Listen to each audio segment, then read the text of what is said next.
Selections from Whereas, poems by Layli, Long Soldier.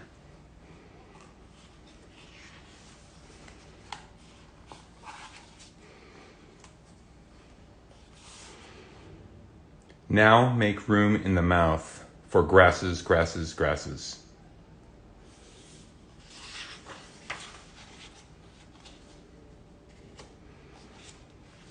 He Sapa. He is a mountain as he is a horn that comes from a shift in the river, throat to mouth, followed by Sapa, a kind of black sleek in the rise of both. Remember, he, Sapa, is not a black hill, not Paha Sapa by any name you call it. When it lives in past tense, one would say it was not Redhorn either, was not a rider on horse on mount, and did not lead a cavalry down the river and bend, not decoy to ambush and knee buckle. To 10 or 20, perhaps every horse face in water. Its rank is a mountain and must live as a mountain, as a blackhorn does from base to blackhorn tip. See it as you come, you approach. To remember it, this is like gravel.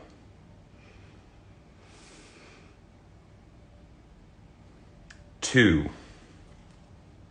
Because drag changes when spoken of in the past, i.e. he was dragged or they drug him down the long road, the pale rock and brown, down dust, a knocking path, and to drag has a begin point, though two are considered. Begins when a man is bound, begins also with one first tug. So we take the word to our own uses and say, it begins with his head on the ground, with his hair loose, under shoulders, and shirt with snaps, their mother of pearl.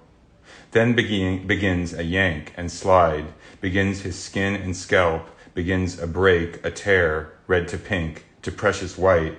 Then begins what is, his skull, glisten of star to bone.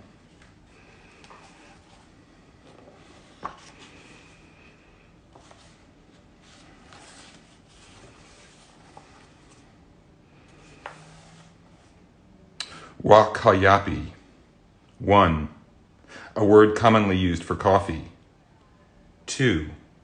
Formerly meaning anything that is boiled, as in to boil the white collars, to boil the binding in desire to loosen, as in the day, as it blows, will boil stiff trees, as in the boiling blood, what was not soft, traces away through muscle to face, as in the muscle that is boiled away from the gristle, as in the pot, with the white collars and gristle, as in a boiling pot over which you are bent, you are watching, as in it will sit in your head as roots of a tree, as in the tree beneath which you left something buried, as it preferred to be buried than the furry of boiling, or the rabbit they caught, the rabbit they boiled, as in the rabbit that came nightly, the jaw of your yard, as in the dinner you ate, the rabbit bone gnawed, as in the boiling blood you never do see, as in oleanders grown over a chain-link fence where roots of a tree and oleander mix. Boiled and boiled in the stew, the collars and rabbits and forts in a tree, as in the rabbits in a cage outside the sun, as in the heat, as it boiled the rabbit was dead, as in the checks and bank statements, mama boiled in the kitchen, as in the riddance of debt, a ceremony, a boiling, as in money was numbers, we would eat and not waste. As in 2 rabbits you remember boiled that summer, one that was caught, the other helpless in black fur, your black pet rabbit you forgot to move to the shade. As in, you cried in your room, child, how could you forget? As in the shade that was grace, that was oleander waves. As in the bubbles in water, what comes from this boiling? As in something so light, now bloodless, beneath.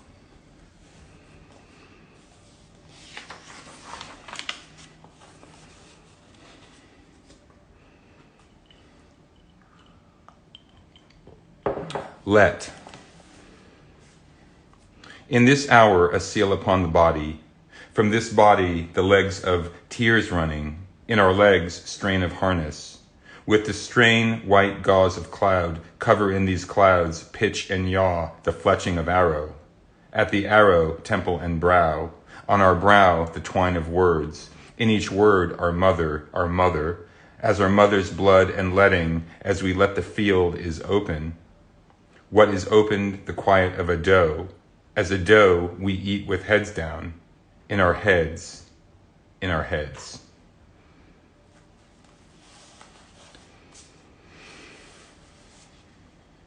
Wa panika. I begin a line about white buttes that bend chiseled faces and click stone eyelids at night, but abandon it. Instead, I push my love into this world and mail you a summer letter. From mailbox to door, you read the commas aloud. I've become a wife of bottled water, comma, black liner at lash, comma, and sleeves to the wrist. These weeks alone, comma, I pull my body to the table of empty chairs, and sometimes I cannot stop the impulse to command. Alone I instruct, sit down, comma, eat up, comma, and I write in detailed to hush and echo, comma, the rupture of a fault line.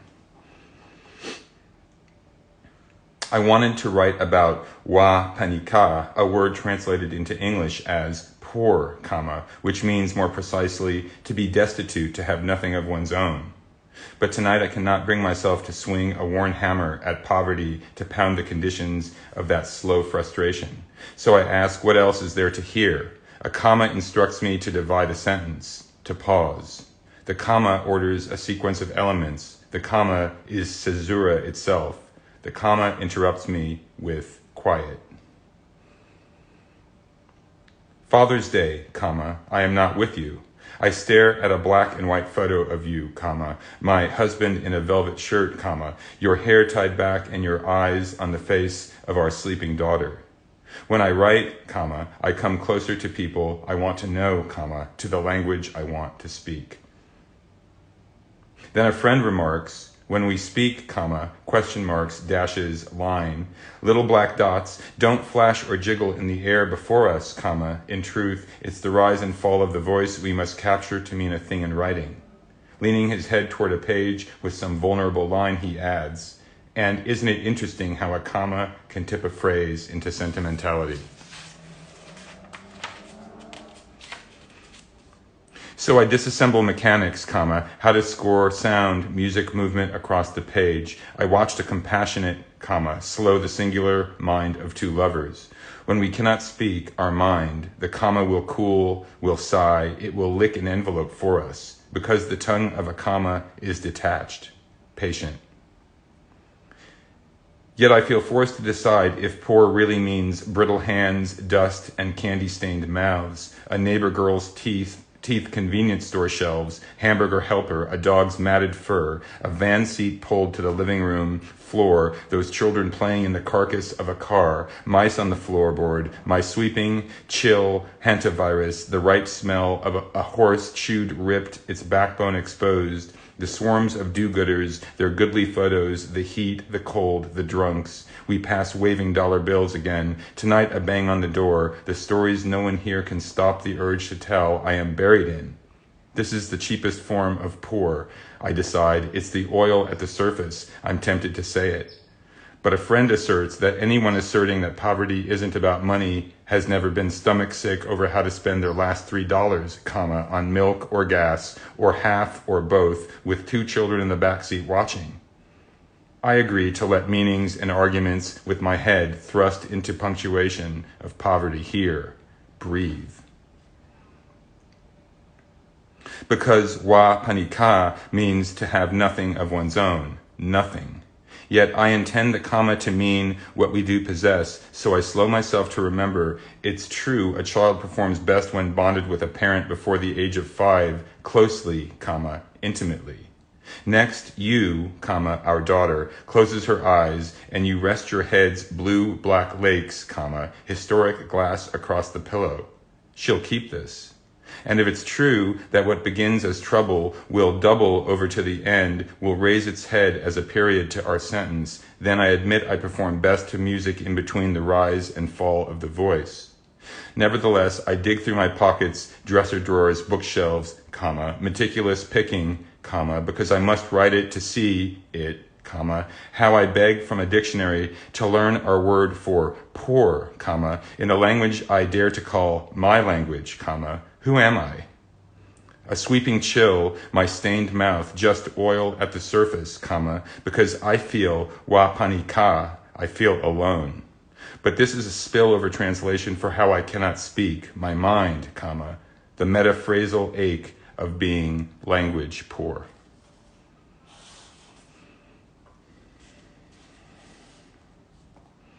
Irony. I wake to red sand, I sleep here, coral brick, Hugin, I walk thin rabbit brush tails, sidestep early autumn tarantulas, pick desert white flowers on full days. I inhale female rain, I stop wheels, slow sheep, bounce drop, sheep shit across highways. Potholed me, I grass nothing. Here I metagrass, I sleepwalk grasses. Only open eyes to blue corn sky, to cook up stews, chunks, half chewed through. I am this salivating mouth, without hands, without arms, bent down, shameless, face to plate to some original hunger, aware that I'm alone, and alone I am the one pushing the head to eat.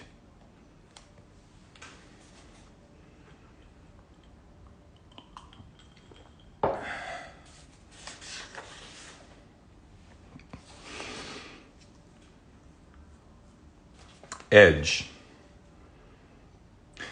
The drive along the road, the bend, the banks behind the wheel, I am called Mommy.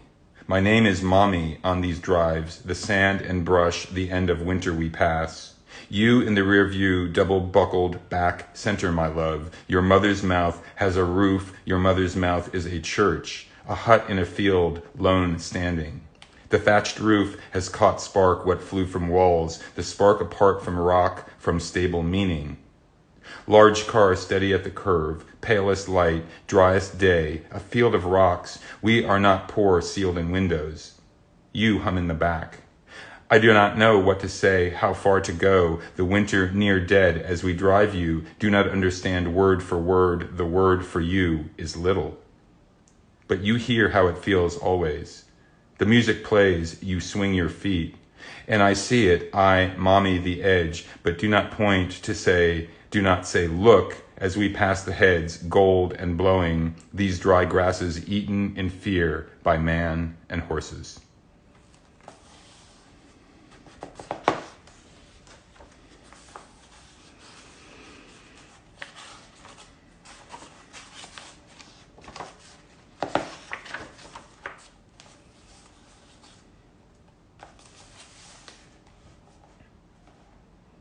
Whereas, when offered an apology, I watch each movement, the shoulders high or folding, tilt of the head, both eyes down or straight through me. I listen for cracks in knuckles or in the word choice. What is it that I want? To feel, and mind you, I feel from senses. I read each muscle. I ask the strength of the gesture to move like a poem. Expectations a terse armfold, a failing noun thing. I scold myself in the mirror for holding. Because I learn from young poets. One sends me new work spotted with salt crystals, she metaphors as her tears. I feel her phrases. I say, and understand me, and I wonder. Pages are cavernous places, white at entrance, black in absorption. Echo. If I'm transformed by language, I am often crouched in footnote or blazing in title. Where in the body do I begin?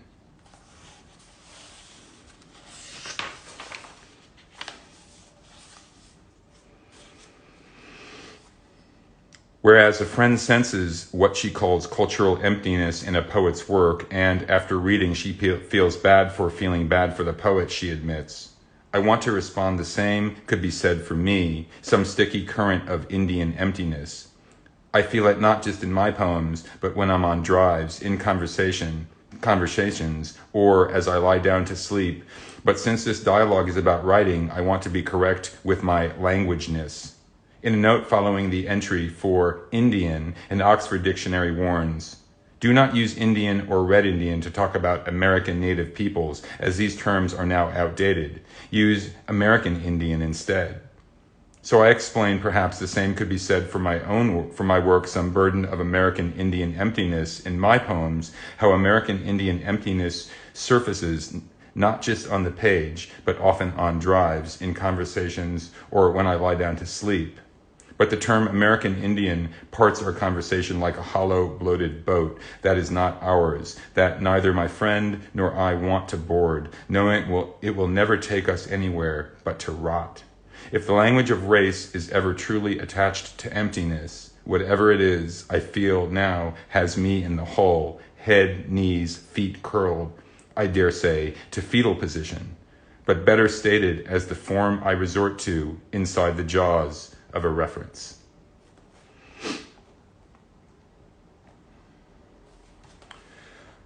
Whereas at 4 years old, I read the first chapter of the Bible aloud, I was not Christian. Whereas my hair unbraided ran the length of my spine, I sometimes sat on it. Whereas at the table, my legs dangled, I could not balance peas on my fork. Whereas I used my fingers carefully, I pushed the bright green onto silver tines. Whereas you eat like a pig, the lady said, setting my plate on the floor. Whereas she instructed me to finish on my hands and knees, she took another bite. Whereas I watched folds of pale curtains inhale and exhale a summer dance. Whereas in the breath of the afternoon, room each tick of the clock. Whereas I rose and placed my eyes and tongue on a shelf above the table first. Whereas I kneeled to my plate, I kneeled to the greatest questions. Whereas that moment I knew who I was, whereas the moment before I swallowed.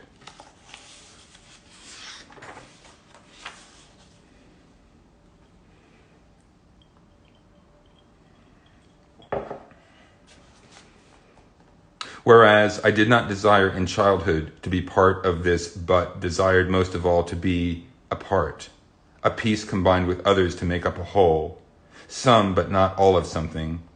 In Lakota, it's hanke, a piece or part of anything, like the creek trickling behind my aunt's house, where Uncle built her a bridge to cross from bank to bank, not far from a grassy clearing with 3 teepees, a place to gather.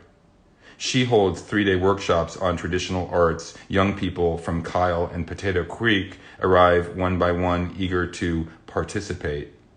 They have the option, my auntie says, to sleep at home and return in the morning, but by and large, they'll stay and camp even during the South Dakota winters. The comfort of being together. I think of plains winds, snow, drifts, ice, and limbs, the exposure, and when I slide my arms into a wool coat and put my hand to the doorknob, ready to brave the sub-zero dark, someone says, "Be careful out there, always consider the snow your friend. Think badly of it, snow will burn you." I walk out remembering that for millennia we have called ourselves Lakota, meaning friend or ally. This relationship to the other. Some, but not all, still are peace to everything. Whereas I heard a noise I thought was a sneeze. At the breakfast table, pushing eggs around my plate, I wondered if he liked my cooking, thought about what to talk about. He pinched his fingers to the bridge of his nose, squeezed his eyes. He wiped. I often say he was a terrible drinker when I was a child. I'm not afraid to say it because he's different now. Sober, attentive, showered, eating. But in my childhood, when things were different, I rolled onto my side, my hands together, as if to pray, locked between knees. When things were different, I lay there for long hours, my face to the wall, blank. My eyes left me, my soldiers, my 2 scouts to the unseen. And because language is the immaterial, I never could speak about the missing, so perhaps I cried for the invisible, what I could not see doubly. What is it to wish for the absence of nothing? There at the breakfast table as an adult, wondering what to talk about, if he liked my cooking, pushing the invisible to the plate's edge, I looked up to see he hadn't sneezed. He was crying. I'd never heard him cry, didn't recognize the symptoms. I turned to him when I heard him say, "I'm sorry I wasn't there, sorry for many things." Like that, curative voicing, an open bundle, or medicine, or birthday wishing, my hand to his shoulder.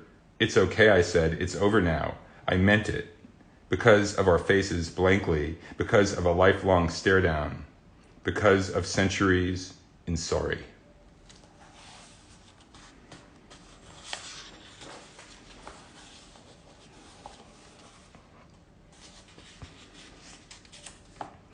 Whereas my eyes land on the shoreline of the arrival of Europeans in North America, opened a new chapter in the history of native peoples.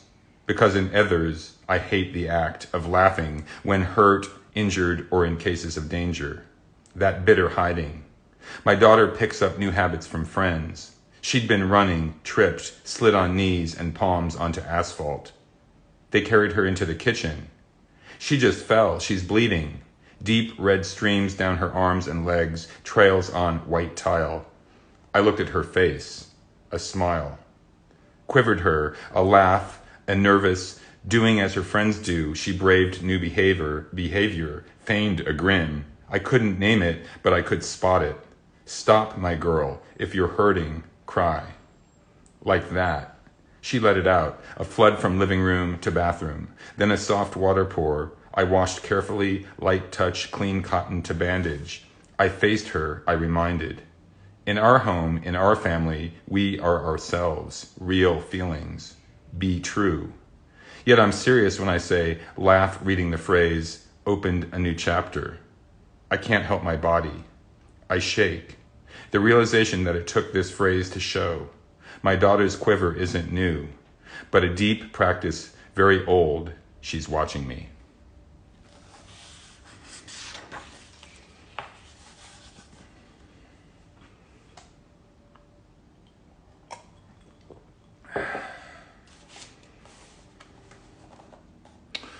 Whereas she wrote a poem about him, he is a relative of mine.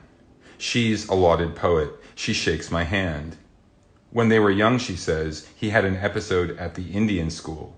Really? I want to ask for the story, but I don't, and admire how tension chisels detail into memory.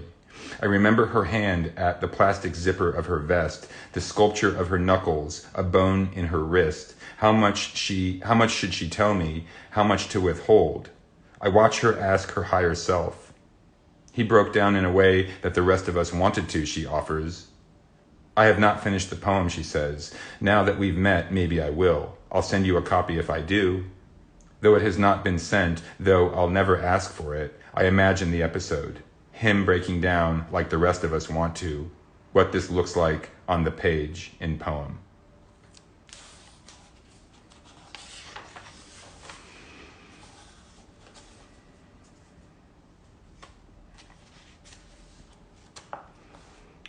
Whereas I query my uneasiness with the statement, Native peoples are endowed by their Creator with certain unalienable rights, and among those are life, liberty, and the pursuit of happiness.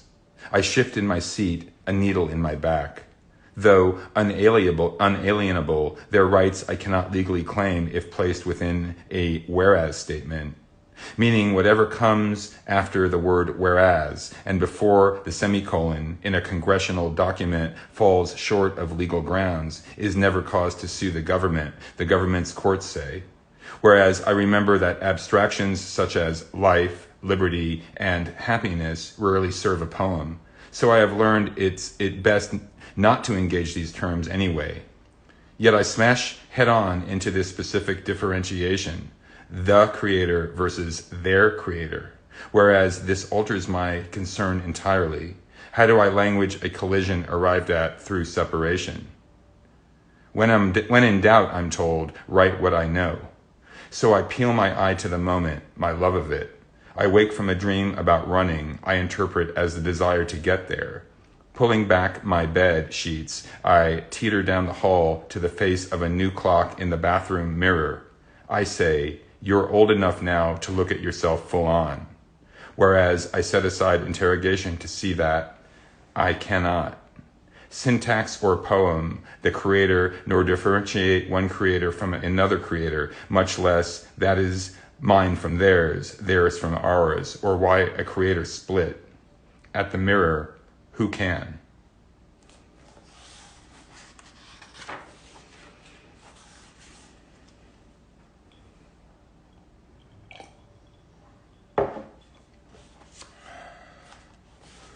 Whereas we ride to the airport in a van, they swivel their necks and shoulders around to speak to me, sugar and lilt in their voices, something like nurses, their nursely kindness, through my hair, then engage me as comrades in a fight together. Well, what we want to know, one lady asks, is why they don't have schools there. Her outrage, empathy, her furrowed brow. Here are schools, there, I replied. Grade schools, high schools, colleges. But why aren't there any stores there?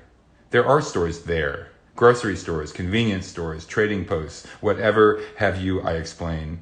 But it's here I recognize the break. It's here we roll along the pavement into hills of conversation. We share a ride, we share a country, but live in alternate nations. And here I must tell them what they don't know, or should I?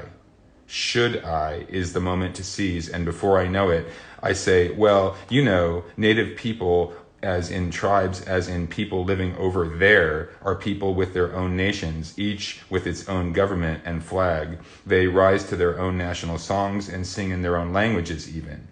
And by there, I mean here, all around us, I remind them. Drifting in side glances to whirring trees, through the van windows, then back to me, they dig in, they unearth the golden question. My God, how come we were never taught this in our schools? The concern and furrow. But God the slowing wheels, and we lurch forward in the van's downshift and brake. Together we reach a full stop. Trapped in a helix of traffic, we're late for check-in security flights, our shoulders flex forward into panicked outward gazes, nerves and fingers cradle our wristwatches. So to answer their question now would be untimely, because to really speak to it ever is untimely. But there, comrades, there, nurses, I will remember the swing of your gold earrings. There, your perfume around me as a fresh blanket. There, you checked my pulse kindly. There, the boundary of bedside manners.